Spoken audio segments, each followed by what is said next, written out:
All right. Welcome to the last 2018 meeting of SIG scheduling. It was great actually to see some of you folks at KubeCon last week.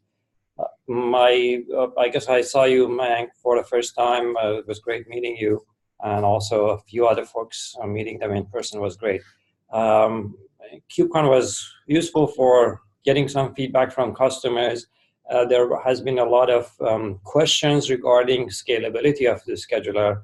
Some people are asking that they want to run larger clusters on Kubernetes and they cannot do it, partly because of the scheduler. We know that there are other bottlenecks in Kubernetes, but definitely we would like to address some of the issues with the scalability of the scheduler in particular.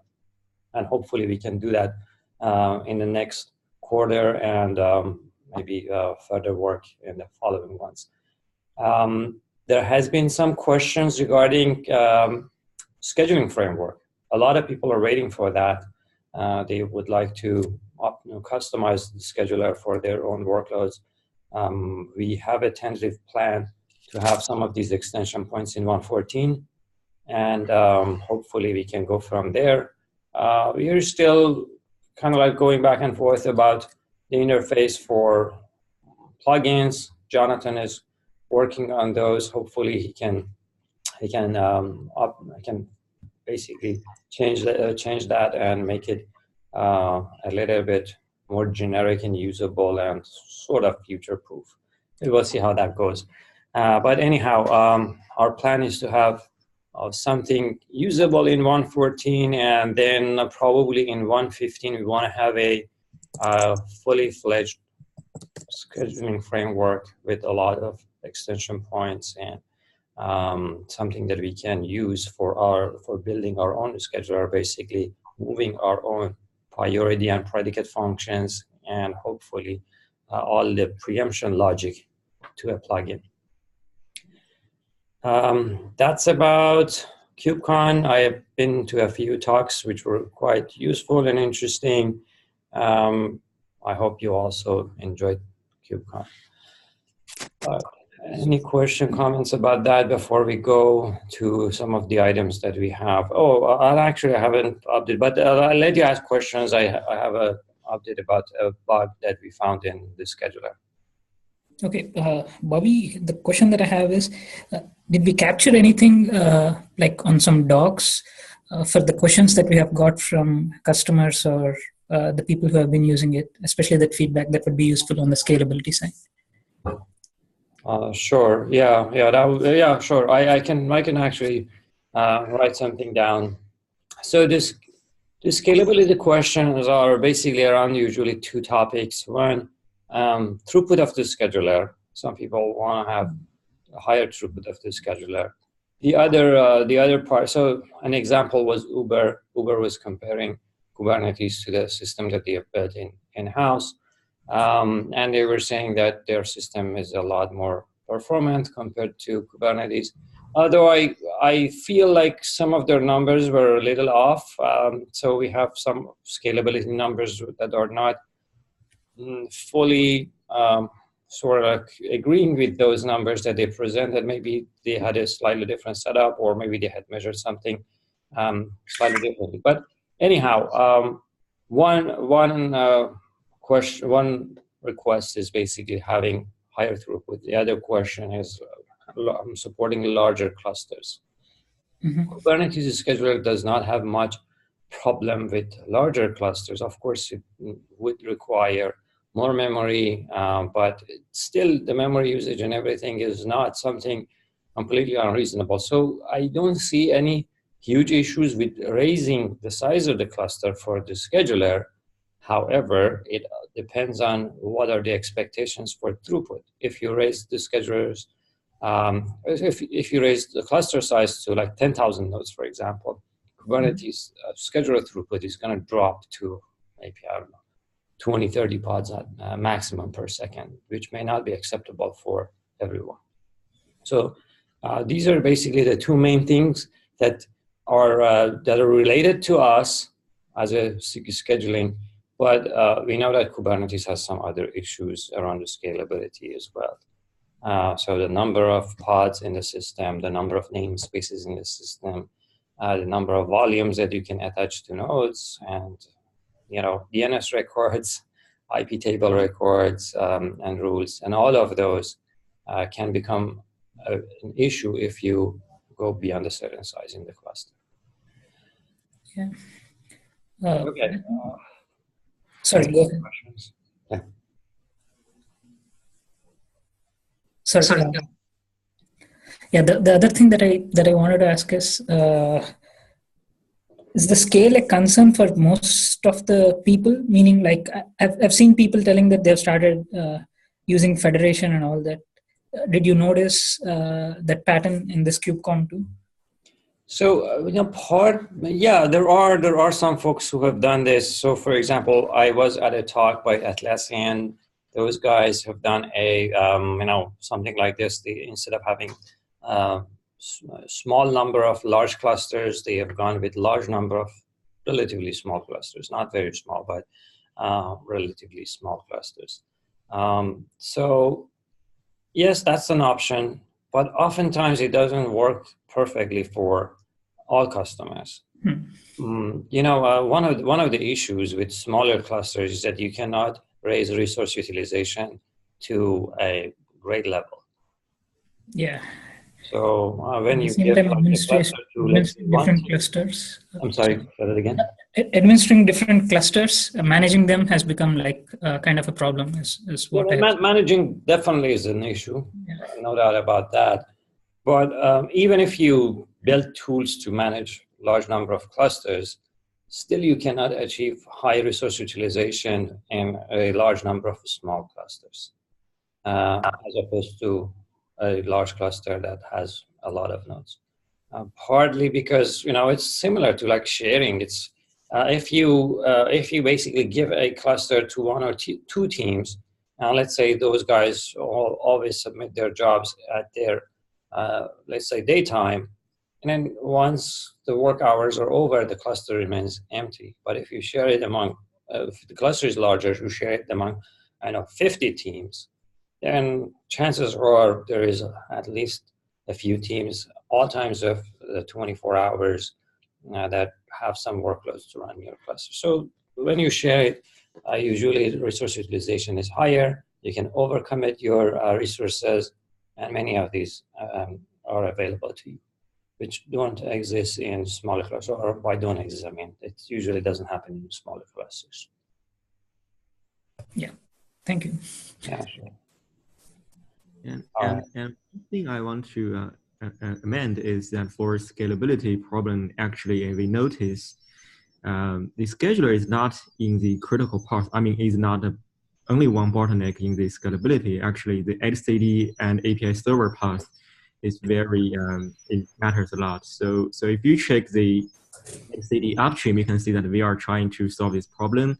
From the etcd part, we actually are doing a lot of work there. You can check that patches. And also we are refactoring the backend database of etcd, the DB part. We are actually reworking a lot of things there, which I think, and according to our tests, helps a lot for the scalability part. I think, yeah, if people there, for example, Raj, are interested in that part, and we can talk offline. Oh, nice. Thanks for the update. I wasn't aware of all the efforts in that area, but I totally agree with you. There's particularly etcd is one of the bottlenecks here that we have been always aware. I've been trying to address, but I'm glad that there has been some important improvements over there. So is this mostly about etcd or both etcd and API server? So currently, most work is done on the etcd part. You can check the upstream patches. We are doing this totally in the open way.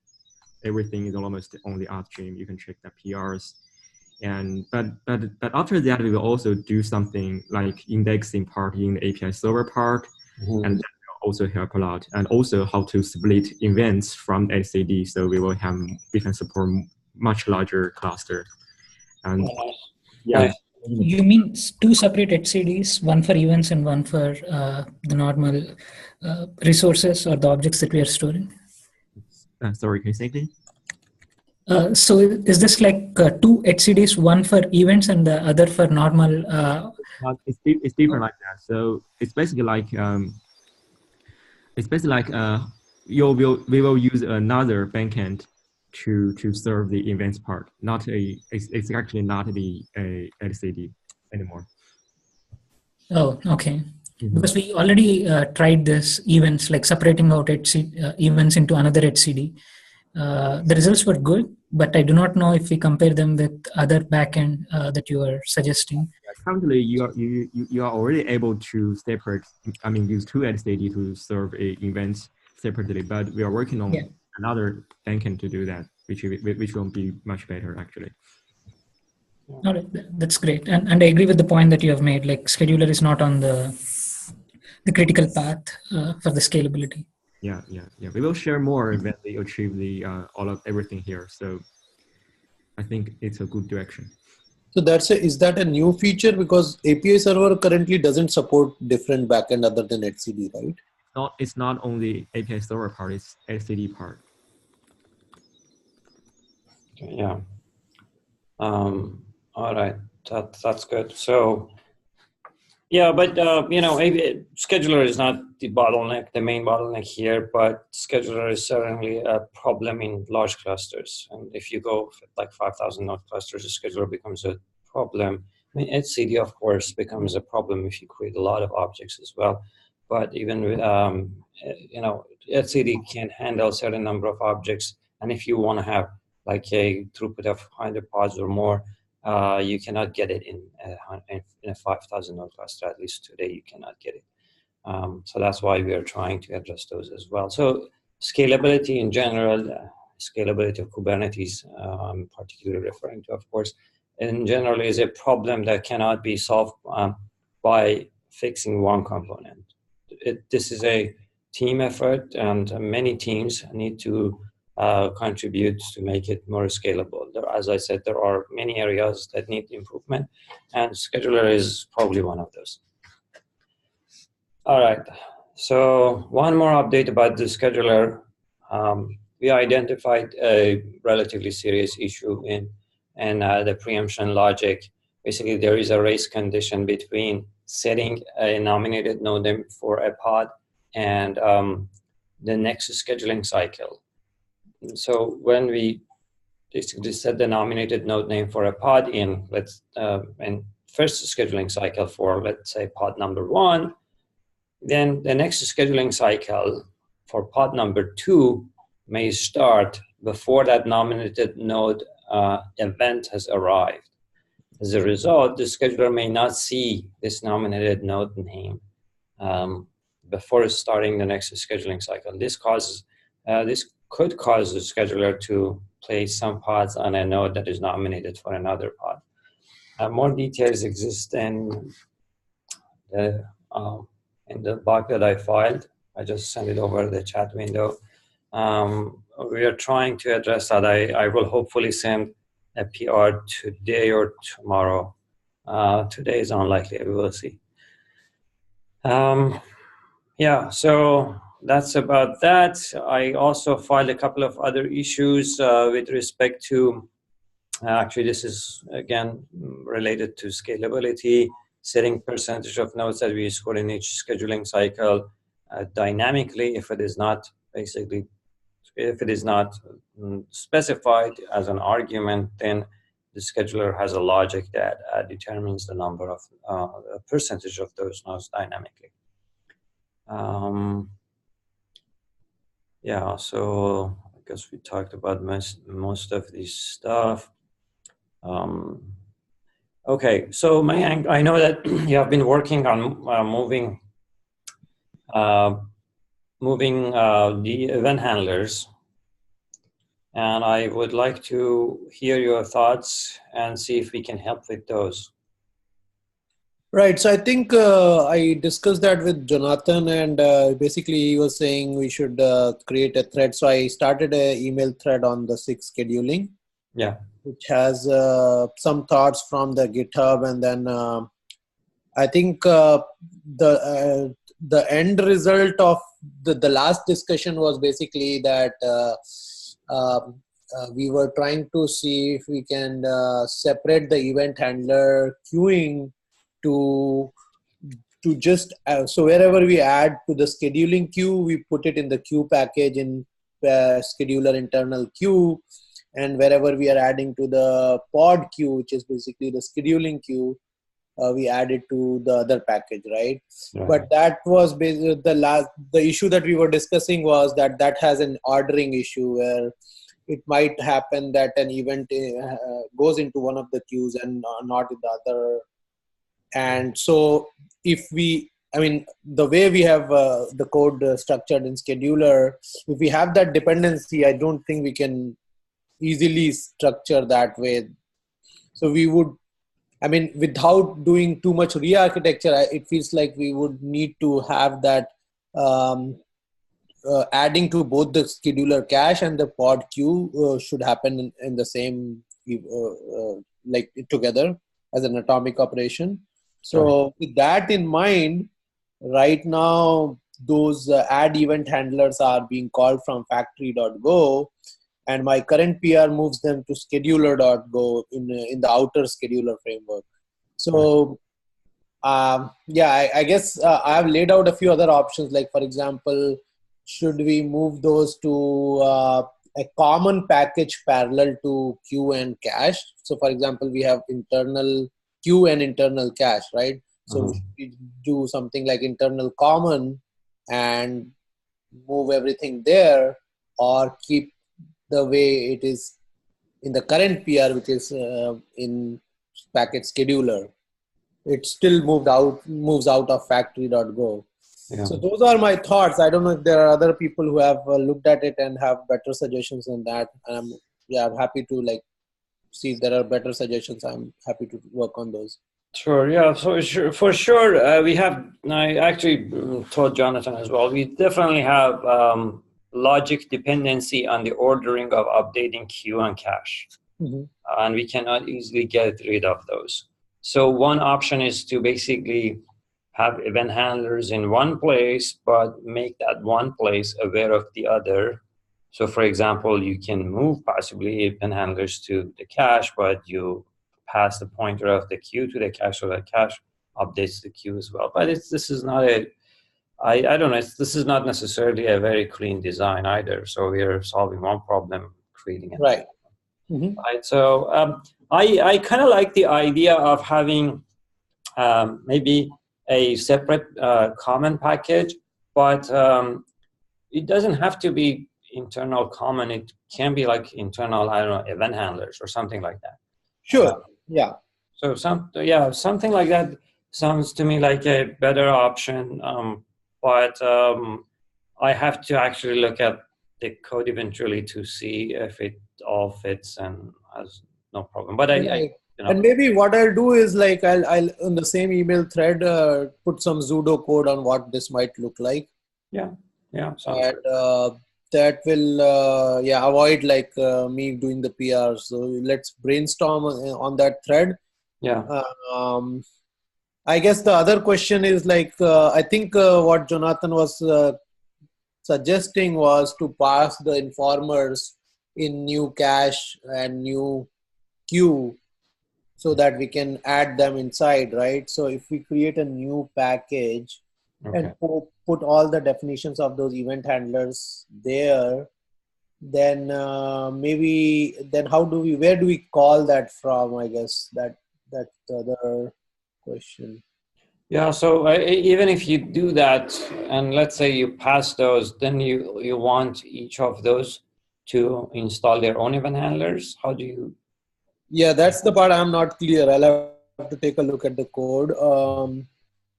Yeah, that does not necessarily work. I mean, I at least at the moment I feel it won't work because again we will have ordering issues.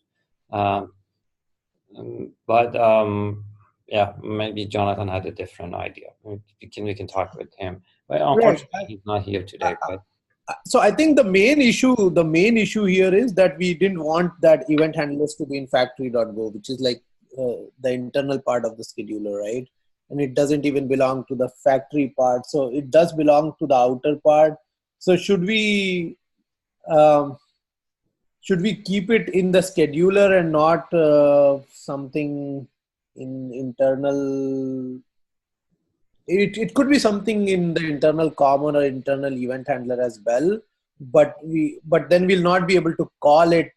So if we put it inside internal, we'll not be able to call it from something outside internal, right? So yeah, true. And if we put it inside internal, then we cannot put it in the queue or cache because that will have the ordering issue.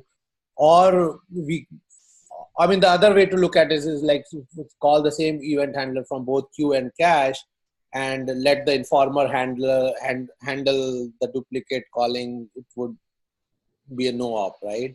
Yeah. But that doesn't seem cleaner as well. So it feels like it should be somewhere in scheduler.go, right? So that it can be called in one place. Or at that level, yeah. Or at that level. I mean, it doesn't necessarily need to be in that file, but I see. Yeah, sure. That level, yeah. Okay, let me send out like a couple of these 2-3 options as pseudo code.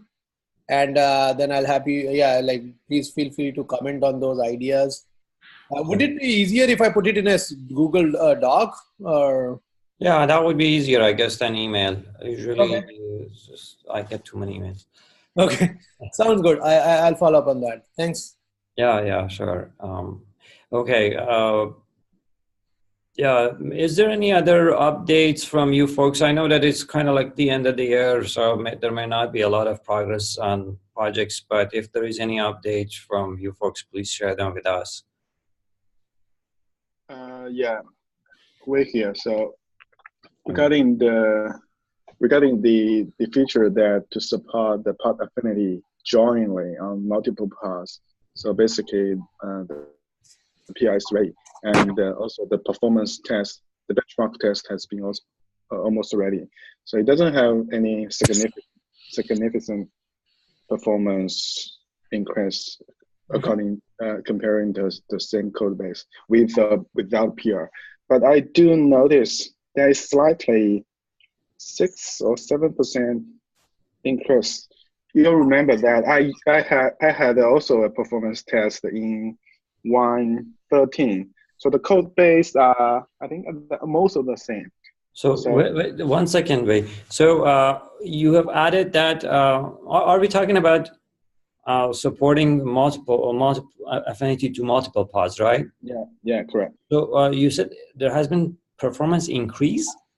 No, I mean, I tested again current code base, right? And I also used to test against the 1.13 code base.